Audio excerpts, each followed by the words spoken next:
Episode 1. This is Emma. Chapter 10. Though now the middle of December, there had yet been no weather to prevent the young ladies from tolerably regular exercise, and on the morrow, Emma had a charitable visit to pay to a poor sick family, who lived a little way out of Highbury.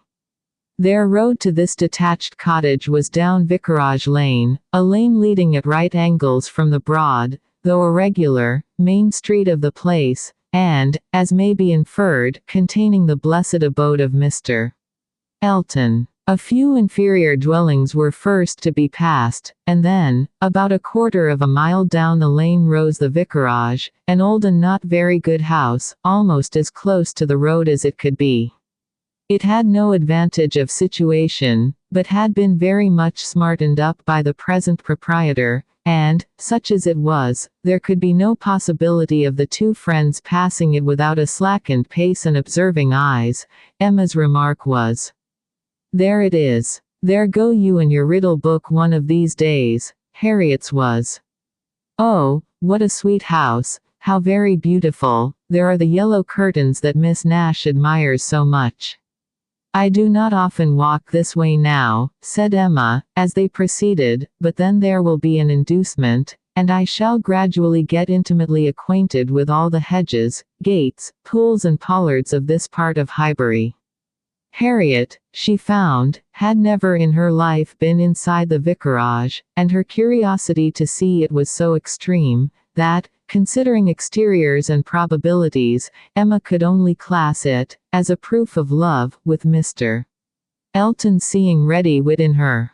"I wish we could contrive it," said she, "but I cannot think of any tolerable pretence for going in, no servant that I want to inquire about of his housekeeper, no message from my father." She pondered, but could think of nothing. After a mutual silence of some minutes, Harriet thus began again. "I do so wonder, Miss Woodhouse, that you should not be married, or going to be married. So charming as you are." Emma laughed, and replied, "My being charming, Harriet, is not quite enough to induce me to marry. I must find other people charming, one other person at least. And I am not only not going to be married, at present, but have very little intention of ever marrying at all." "Ah, so you say, but I cannot believe it. I must see somebody very superior to any one I have seen yet, to be tempted, Mr. Elton, you know, recollecting herself, is out of the question, and I do not wish to see any such person. I would rather not be tempted. I cannot really change for the better. If I were to marry, I must expect to repent it. Dear me, it is so odd to hear a woman talk so. I have none of the usual inducements of women to marry. Were I to fall in love, indeed, it would be a different thing. But I never have been in love, it is not my way, or my nature, and I do not think I ever shall. And, without love, I am sure I should be a fool to change such a situation as mine. Fortune I do not want, employment I do not want, consequence I do not want. I believe few married women are half as much mistress of their husband's house as I am of Hartfield, and never, never could I expect to be so truly beloved and important, so always first and always right in any man's eyes as I am in my father's. But then, to be an old maid at last, like Miss Bates. That is as formidable an image as you could present, Harriet, and if I thought I should ever be like Miss Bates. So silly, so satisfied, so smiling, so prosing, so undistinguishing and unfastidious, and so apt to tell everything relative to everybody about me, I would marry tomorrow. But between us, I am convinced there never can be any likeness, except in being unmarried. But still, you will be an old maid.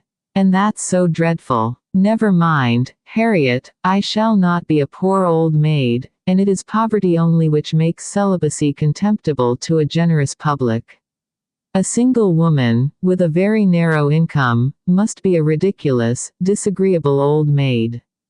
The proper sport of boys and girls, but a single woman, of good fortune, is always respectable, and may be as sensible and pleasant as anybody else. And the distinction is not quite so much against the candor and common sense of the world as appears at first, for a very narrow income has a tendency to contract the mind, and sour the temper.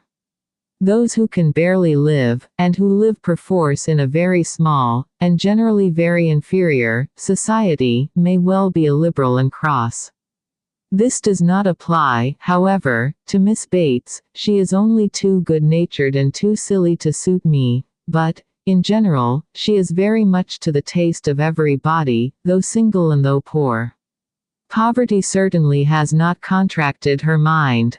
I really believe, if she had only a shilling in the world, she would be very likely to give away sixpence of it, and nobody is afraid of her. That is a great charm.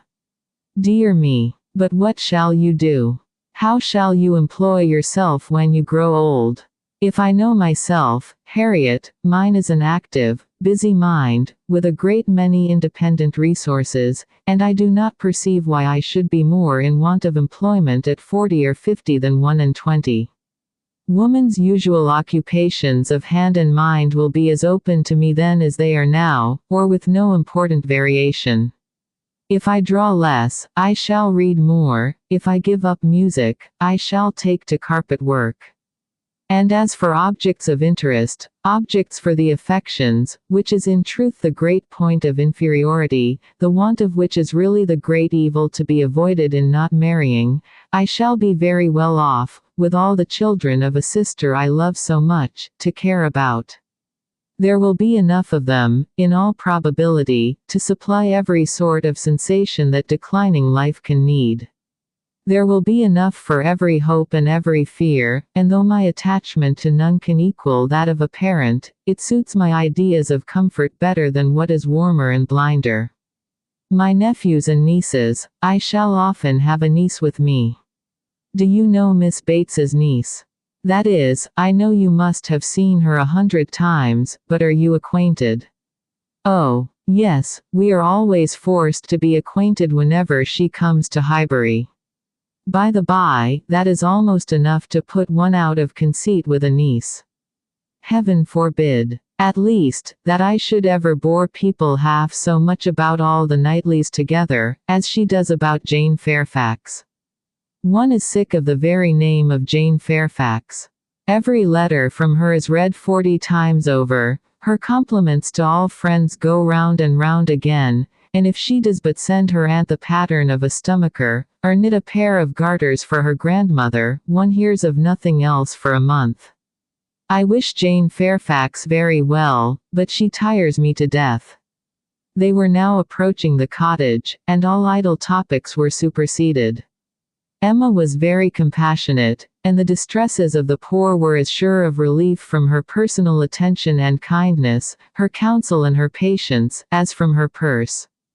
She understood their ways, could allow for their ignorance and their temptations, had no romantic expectations of extraordinary virtue from those for whom education had done so little, entered into their troubles with ready sympathy, and always gave her assistance with as much intelligence as goodwill. In the present instance, it was sickness and poverty together which she came to visit, and after remaining there as long as she could give comfort or advice, she quitted the cottage with such an impression of the scene as made her say to Harriet, as they walked away, "These are the sights, Harriet, to do one good. How trifling they make everything else appear. I feel now as if I could think of nothing but these poor creatures all the rest of the day, and yet, who can say how soon it may all vanish from my mind?" "Very true," said Harriet. "Poor creatures. One can think of nothing else. And really, I do not think the impression will soon be over," said Emma, as she crossed the low hedge, and tottering footstep which ended the narrow, slippery path through the cottage garden, and brought them into the lane again. "I do not think it will," stopping to look once more at all the outward wretchedness of the place, and recall the still greater within. "Oh, dear, no," said her companion. They walked on. The lane made a slight bend, and when that bend was passed, Mr. Elton was immediately in sight, and so near as to give Emma time only to say farther, "Ah, Harriet, here comes a very sudden trial of our stability in good thoughts. Well," smiling, "I hope it may be allowed that if compassion has produced exertion and relief to the sufferers, it has done all that is truly important. If we feel for the wretched, enough to do all we can for them, the rest is empty sympathy, only distressing to ourselves." Harriet could just answer, "Oh, dear, yes," before the gentleman joined them. The wants and sufferings of the poor family, however, were the first subject on meeting. He had been going to call on them. His visit he would now defer, but they had a very interesting parley about what could be done and should be done. Mr. Elton then turned back to accompany them. To fall in with each other on such an errand as this, thought Emma, to meet in a charitable scheme, this will bring a great increase of love on each side. I should not wonder if it were to bring on the declaration. It must, if I were not here. I wish I were anywhere else. Anxious to separate herself from them as far as she could, she soon afterwards took possession of a narrow footpath, a little raised on one side of the lane, leaving them together in the main road. But she had not been there 2 minutes when she found that Harriet's habits of dependence and imitation were bringing her up too, and that, in short, they would both be soon after her.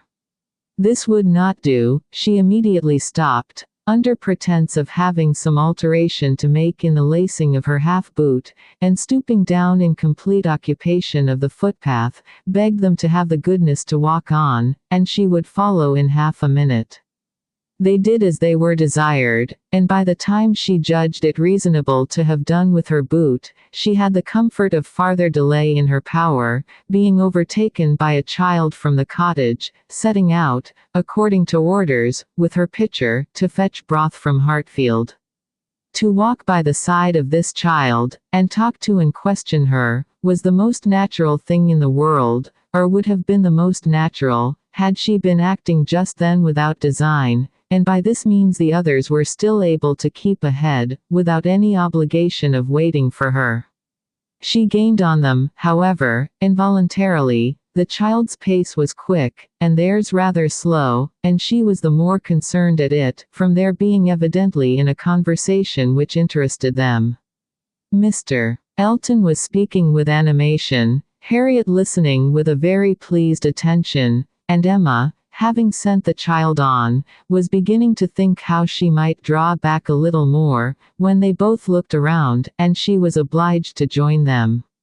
Mr. Elton was still talking, still engaged in some interesting detail, and Emma experienced some disappointment when she found that he was only giving his fair companion an account of the yesterday's party at his friend Cole's, and that she was come in herself for the Stilton cheese, the North Wiltshire, the butter, the celery, the beetroot, and all the dessert.